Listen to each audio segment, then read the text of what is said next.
বন্ধুরা, আজ আমরা আলোচনা করব বাংলা বাড়ি প্রকল্পের অক্টোবর মাসের আপডেট নিয়ে। কাদের অ্যাকাউন্টে টাকা ঢুকছে, কত টাকা করে, কখন ঢুকবে এবং সবচেয়ে গুরুত্বপূর্ণ এসএমএস আসার পর কিভাবে কনফার্ম করবেন ও ডকুমেন্ট সাবমিট করবেন। তাই ভিডিওটি শেষ পর্যন্ত দেখো আর নিয়মিত এরকম আপডেট পেতে চ্যানেলটি সাবস্ক্রাইব করে রাখো। বাংলার বাড়ি প্রকল্প পশ্চিমবঙ্গ সরকারের একটি গুরুত্বপূর্ণ সামাজিক প্রকল্প, যেখানে রাজ্য সরকার গরিব পরিবারের জন্য নিজস্ব পাকার বাড়ি তৈরির সুযোগ দিচ্ছে। প্রতি উপভোক্তা পাচ্ছেন মোট 1,20,000 টাকা, যা 2 কিস্তিতে 60,000 টাকা করে দেওয়া হয়। প্রথম পর্যায়ে 12 লক্ষ পরিবার এই টাকা সুবিধা পেয়েছে। তাদের মধ্যে অনেকেই ইতিমধ্যে ঘর তৈরি শুরু করে দিয়েছেন। তবে এবার অক্টোবর মাস থেকে রাজ্য সরকার আবার নতুন করে অর্থ বিতরণ শুরু করেছে। এবারের ধাপে নতুন 16 লক্ষ উপভোক্তা যুক্ত হচ্ছেন। প্রথম কিস্তি অক্টোবর থেকে ডিসেম্বরের 25-এর মধ্যে ধাপে ধাপে দেওয়া হবে, আর দ্বিতীয় কিস্তি মে 2026 এর দেওয়ার পরিকল্পনা রয়েছে।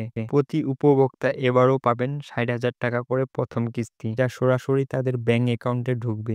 যদি আপনি যোগ্য উপভোক্তা হন, তাহলে আপনার মোবাইলে এসএমএস আসবে, যেখানে দেওয়া থাকবে একটি লিঙ্ক, যার মাধ্যমে ডকুমেন্ট ভেরিফিকেশন ও অ্যাকাউন্টের ডিটেলস যাচাই করতে হবে। যদি এখনো তোমার নাম তালিকায় না আসে, তাহলে তুমি জেলা বা ব্লক স্তরের অভিযোগ সেলেও জানাতে পারো। সেখানে প্রমাণ দেখিয়ে আবেদন করলে তোমার নাম পুনরায় যাচাইয়ের তালিকায় আসতে পারে। তাহলে বন্ধুরা, বাংলার বাড়ি প্রকল্পে আবার টাকা ঢুকছে। তোমরা সেই তালিকায় আছো তো? কমেন্টে জানাও তোমাদের নামের পাশে ইয়েস নো লিখে।